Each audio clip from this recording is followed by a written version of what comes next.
Hello दोस्तों, हमारा नाम हिमांशु ब्रह्मण्या है और आपके चैनल का नाम है हिमांशु ब्रह्मण्या स्टडी पॉइंट। तो आपको पता है कि हमारी गीतांजलि क्लासेस पर ही ये यूपी स्पेशल की क्लासेस चल रही हैं। तो आप अगर हमारे से जुड़ना चाहते हैं तो आप हमारी गीतांजलि क्लासेस एप्लीकेशन को गूगल प्ले स्टोर से डाउनलोड कर सकते हैं, है ना। और हमारे बैच का कोड है HIMPCS01। क्या है? HIMPCS01, HIMPCS01। ठीक है। यहाँ पर दो सब्जेक्ट आपको पढ़ाए जा रहे हैं, उत्तर प्रदेश स्टेशन और संविधान व राजतंत्र। उसके बाद जैसे ये समाप्त होंगे तो नेक्स्ट शायद हम हिस्ट्री चालू करेंगे और वर्ल्ड ज्योग्राफी चालू करेंगे, है ना। वर्ल्ड ज्योग्राफी और हिस्ट्री चालू करेंगे। ठीक है, आइएगा। ठीक है, आज का जो टॉपिक है, आज का टॉपिक है उत्तर प्रदेश की झीलें। क्या है? उत्तर प्रदेश की झीलें हैं। आइएगा, इनको समझ लेते हैं, अवस्थिति कौन की। ठीक है ना, आ रही है बात समझ में? चलिएगा, स्टार्ट करते हैं। देखिएगा, झीलें कई प्रकार की झीलें होती हैं, है ना। जैसे कहें हम कि गोखुर झील,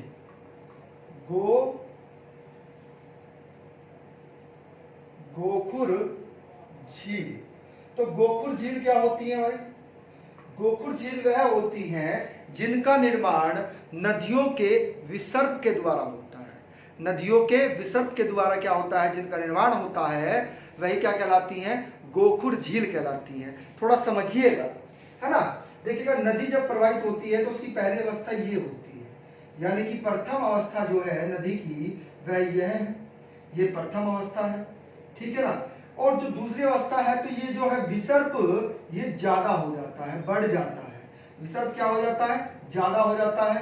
यह क्या, कौन सी अवस्था है इसकी? द्वितीय अवस्था है, अर्थात दूसरी अवस्था है। कौन सी अवस्था है? दूसरी। क्लियर है पॉइंट? बात समझ में आ रही है? अब विसर्ग क्या होता है? जैसे सांप चलता है तो कैसे चलता है सांप? विसर्ग के तरह ही तो चलता है, उसे क्या बोलते हैं? विसर्ग बोलते हैं, है ना। अब तीसरी अवस्था में क्या होगा कि नदी जो है विसर्ग बंद हो जाता है। नदी में क्या होता है? विसर्ग बंद हो जाता है। अर्थात जब नदी यहाँ प्रवाहित हो रही थी तो कुछ इस प्रकार प्रवाहित हो रही थी नदी। इसी के अंदर क्या हो रहा है? नदी प्रवाहित हो रही है भाई। आ रही है बात समझ में? ये नदी प्रवाहित हो रही है ना, इसके अंदर जल राशि प्रवाहित हो रही है। क्लियर है? प्रथम अवस्था ये है। द्वितीय अवस्था ये है, यहां से आई ऐसे मुड़ गई, फिर यहां से आई ऐसे मुड़ गई। अब जो तीसरी अवस्था होती है, इस तीसरी अवस्था में क्या होता है? विसर्ग बंद हो जाता है। क्या हो जाता है? विसर्ग बंद हो जाता है। इसको बड़ा यहीं से उठाकर देखते हैं। देखिएगा, ये क्या हुआ? ये विसर्ग है। क्या है? नदी प्रवाहित हो रही थी, अब हुआ क्या कि नदी बीच से प्रवाहित हो रही थी, अब हुआ क्या? विसर्ग बंद हो गया। अब विसर्ग जब बंद हो गया तो नदी क्या कर रही है? वास्तव में अब नदी सीधे ही बह जा रही है ना। अब इस विसर्ग में नहीं जा रही है।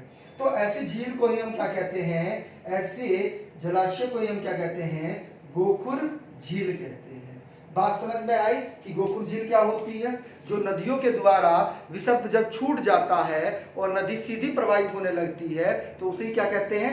गोखुर झील कहते हैं। ठीक है, अगला समझिएगा। अगली झील की अगर हम बात करें तो कृत्रिम झील होती है। क्या होती है? कृत्रिम झील।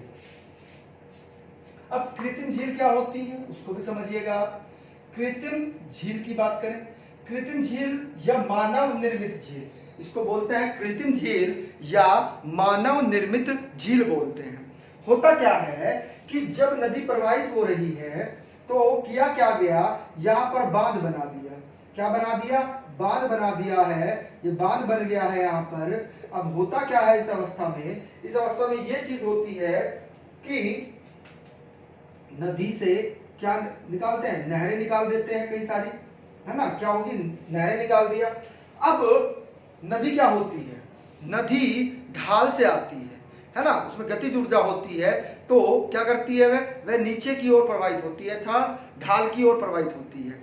अगर उसके मार्ग के पास में कोई स्थान कैसा है? निचला है, यानी कि नीचे वाला स्थान है, तो होता क्या है कि जब बांध बनाने के लिए पानी को रोका गया जब बांध बनाने के लिए पानी को रोका गया तो जो उसके आसपास का निचला क्षेत्र था, बांध के आसपास का जो निचला क्षेत्र था, वास्तव में क्या हुआ, वहां सदा सदा के लिए पानी भर गया। क्या हुआ, ये निचला क्षेत्र था, अब ये निचला क्षेत्र था, तो यहां क्या हुआ, जल भराव हो गया, जल भराव हो गया। जब जल भराव हो गया तो यहां पर क्या बन गया, यहां पर कृत्रिम झील का निर्माण हो गया, कृत्रिम झील का निर्माण हो गया। पॉइंट क्लियर है, बात समझ में आ रही है, तो इसे हम बोलते हैं कृत्रिम झील। क्लियर है, पॉइंट आ रही है बात समझ में। उत्तर प्रदेश में ये दो प्रकार की ही झील मिलती है, या तो कृत्रिम झील मिलती है या गोकुड़ झील मिलती है। दो और झीलें हैं, बता देते हैं चलो उनके बारे में भी। एक होती है क्रेटर झील। क्रेटर क्या होता है, क्रेटर ज्वालामुखी के मुख को क्या कहते हैं, क्रेटर कहते हैं। क्या कहते हैं, क्रेटर कहते हैं। ज्वालामुखी के मुख को क्या कहते हैं, क्रेटर कहते हैं। होता क्या है वास्तव में, सपोज दैट ये कोई पर्वत है और यहां से क्या हो रहा है, ज्वालामुखी फूटी, और फूटने के बाद में क्या हुआ, क्योंकि हर 4 साल बाद या 6 साल बाद क्या होती है, जो सक्रिय ज्वालामुखी होती है वह फूट जाती है।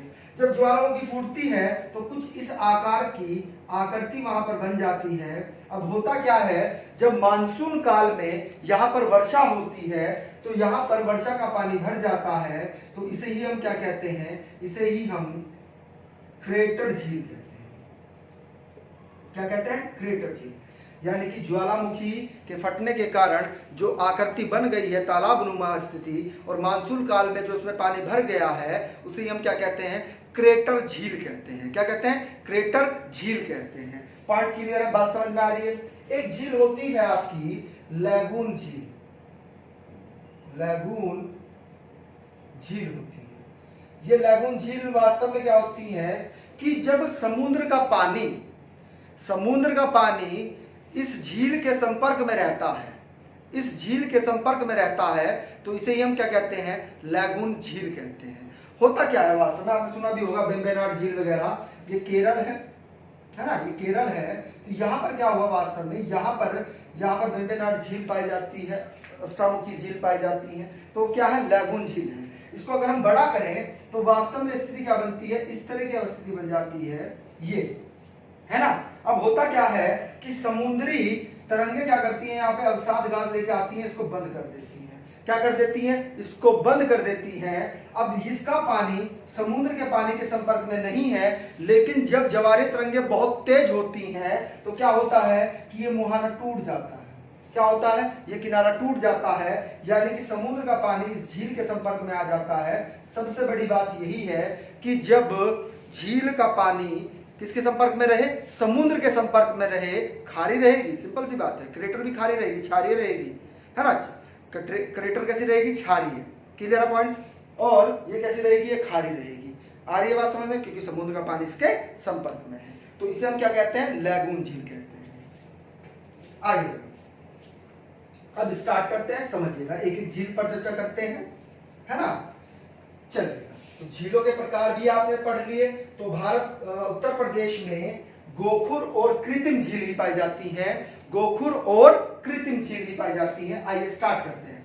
देखिएगा, मुजफ्फरनगर में, किसमें, मुजफ्फरनगर में सुक्करताल झील है। क्या है, सुक्करताल झील। क्लियर पॉइंट, आ रही है बात समझ में। ये क्या है, ये यहाँ पर मुजफ्फरनगर है, मुजफ्फरनगर में सुक्करताल है, एक स्थान है, तो इसे शुक्रताल भी कहते हैं। क्या कहते हैं, शुक्रताल।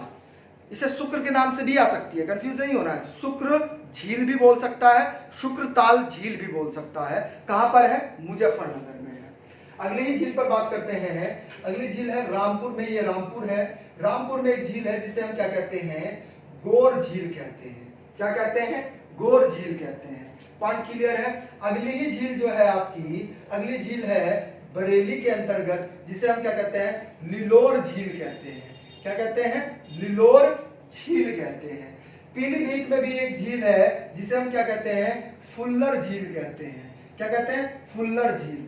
फुल्लर झील से किसका निर्माण होता है नदी का, बताइएगा जरा हमें। फुल्लर झील से किसका निर्माण होता है, गोमती नदी का निर्माण होता है। किसका, गोमती नदी का उद्गम स्थल क्या है? फुल्लर झील ही है। Clear point. अगला शाहजहानपुर में झील है कौन सी? बड़ा ताल। बड़ा ताल झील है, कैसी झील है? गोखुर झील है, अर्थात नदियों के विसर्ग के कारण बनी है। किसके? नदियों के विसर्ग के कारण। ठीक है। लखनऊ में एक झील है, दो झील है वास्तव में, दोनों के नाम लिखे हुए हैं। एक है करेला झील और दूसरा है दूतोजा है ना, ये भी महत्वपूर्ण है। अगली झील का नाम है आपका, जो फैजाबाद के अंदर है, दरवन झील। कौन सी झील? दरवन झील। संत कबीर नगर में एक झील है जिसे हम क्या कहते हैं? बखीरा झील कहते हैं। बखीरा। ठीक है, झीलों से प्रश्न आएंगे, कंफर्म है। एक झील देगा आपको, जोड़ो मिलाओ में भी दे सकता है। ठीक है। गोरखपुर में एक झील है, दो है वास्तव में। एक है रामगढ़ ताल। ताल माने भी क्या होता है? झील ही होता है। ताल माने भी क्या होता है? झील ही होता है, कंफ्यूज नहीं होना है। ठीक है। चुलवा ताल, दूसरी कौन सी है? चुलवा ताल है। और पहली कौन सी है? रामगढ़ ताल। दोनों इंपोर्टेंट है, पूछी जाती है। बलिया, सबसे पूर्वी जिला आपका बलिया में एक झील है जिसे हम क्या कहते हैं? सुरहा ताल। क्या कहते हैं? सुरहा ताल कहते हैं।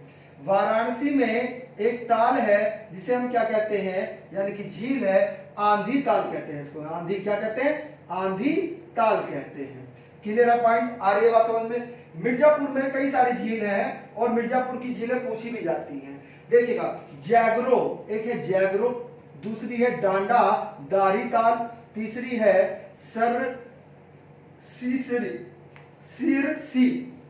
सिरसी जलाशय माने भी ताल होता है ना? सिरसी जलाशय। Clear point? दोबारा से रिपीट कर रहे हैं, जागरो, डांडा, टांडा, दारी और तीसरी सिरसी। Clear point? वास्तव में ये गर्त है, दरार है। आपको पता है मिर्जापुर कैसा है? पठारी क्षेत्र है। कैसा है? पठारी क्षेत्र है। तो पठारी क्षेत्र होने के कारण क्या है? यहाँ पर दरार आ गई है। दरार आने के बाद में क्या बन गया है? गड्ढा बन गया है। गड्ढे को क्या कहते हैं? गर्त कहते हैं। तो उस दरार में एक गड्ढा बन गया है, उस गड्ढे में ही एक झील का निर्माण हो गया है जिसे हम क्या कहते हैं? सिरसी ताल कहते हैं। क्या कहते हैं? सिरसी ताल कहते हैं। इंपोर्टेंट है, पूछी जाती है। अब आइएगा सोनभद्र में बहुत इंपोर्टेंट है, गोविंद बल्लभ पंत सागर झील। ये कैसी है? कृत्रिम है, क्योंकि बांध के पीछे ही बन गई है। किसके? बांध के पीछे ही बन गई है। गोविंद सागर पंत बांध है, उसी के पीछे बन गई है। तो ये कैसी झील है? कृत्रिम झील है। प्रतापगढ़ में दो झीलें हैं। एक है बेती झील, बहुत बार पूछी जाती है बेती झील, और दूसरी है अजगरा। कौन सी? अजगरा झील। Clear point? आ रही है बात समझ में? फतेहपुर की झीलों पर एक बार चर्चा कर लेते हैं। फतेहपुर में दो झीलें हैं, एक है मुरैया, कई बार पूछी जाती है, मुरैया इंपोर्टेंट है, मुरैया, और दूसरी ठिठोरा इंपोर्टेंट है। ठीक है। आइएगा, ये महुआ है, महुआ में दो झीलें हैं। एक है बेला झील, बहुत इंपोर्टेंट है, पूछी जाती है। बेला झील कहां पर है? महुआ में है। दूसरी झील का नाम क्या है? मदन सागर। क्या है? मदन सागर झील।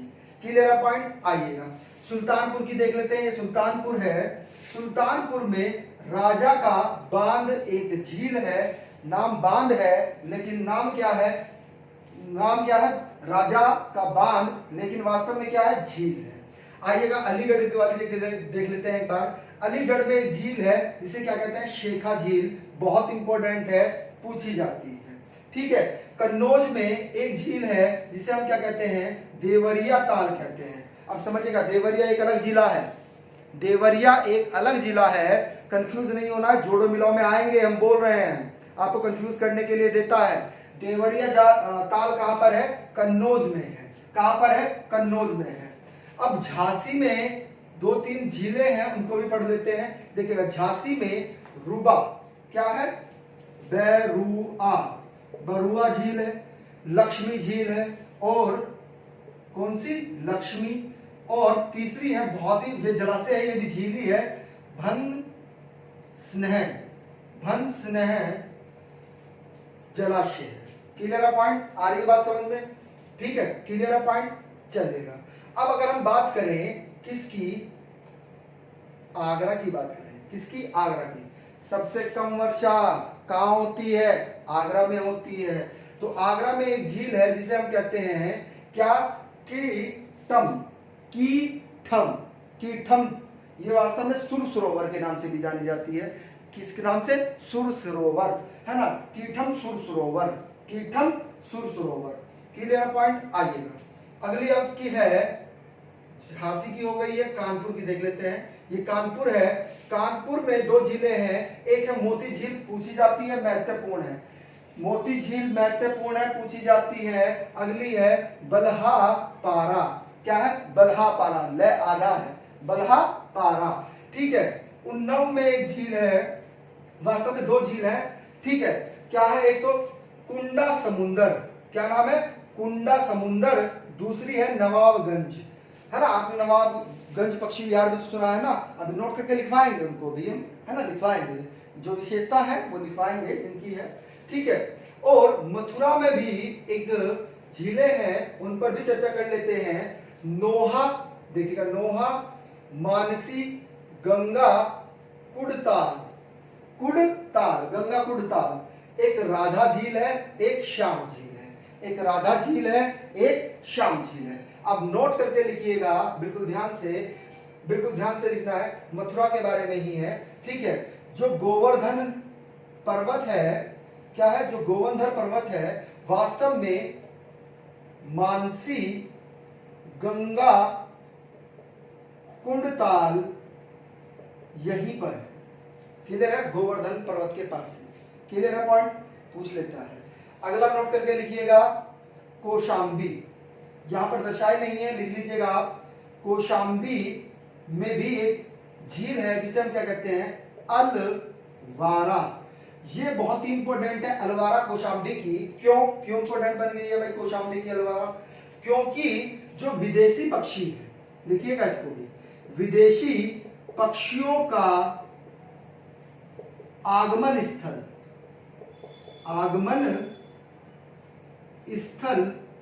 यही है। यानी कि विदेशी पक्षी जो आते हैं वो इसी झील पर आते हैं। क्लियर है पॉइंट? किस झील पर आते हैं? अलवारा झील पर आते हैं, जो कहां पर है? कौशाम्बी में। नोट करके एक और चीज लिखिएगा, बिल्कुल ध्यान से समझना है।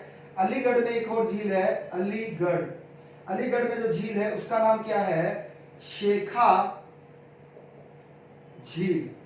अलीगढ़ की हमने दर्शाई है आपको, शेखा झील। Clear point? इसकी क्या विशेषता है? वास्तव में जो क्या किया जा रहा है, यहां पर राष्ट्रीय पक्षी विहार बनाया जा रहा है। लिख लीजिएगा, राष्ट्रीय पक्षी विहार बनाया जा रहा है, निर्माणाधीन है, निर्माणाधीन है।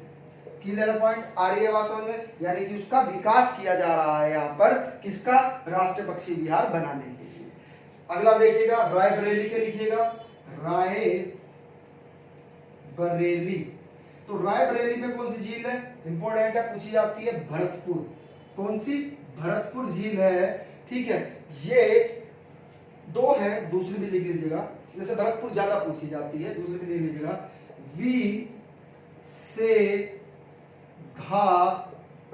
विसेंधाता, दो है यहाँ पर। ठीक है। आ रही है बात समझ में? अब जो बेला झील है, बेला झील हमने कैसी बताई आपको? जो महुआ में है, इसे नोट करके लिखिएगा। जो बेला झील है, कौन सी झील? बेला झील है, बेला सागर, है ना। बेला सागर जो महुआ में है, कहां पर है? महुआ में है। ये वास्तव में कैसी झील है? ये कृत्रिम झील है। और आपको कमेंट करके बताना है कि ये किस नदी पर है, किस नदी पर है। अब एक और लिख लीजिएगा, संत कबीर नगर में, देखिएगा, खबीरा झील। संत कबीर नगर में कौन सी है? खबीरा झील। ये भी महत्वपूर्ण है। अगर वीडियो अच्छा लगा हो तो इसे लाइक करिएगा, जो नए व्यूवर्स हैं तो वो हमारे चैनल को सब्सक्राइब करिएगा और बेल आइकन ऑन करिएगा। ठीक है। और वीडियो ज्यादा से ज्यादा शेयर किया करो भाई। जो चीज समझ में नहीं आती है उसे कमेंट में आप डाल दिया करो, या कोई सुझाव होता है तो कमेंट में बता दिया करो। Thank you.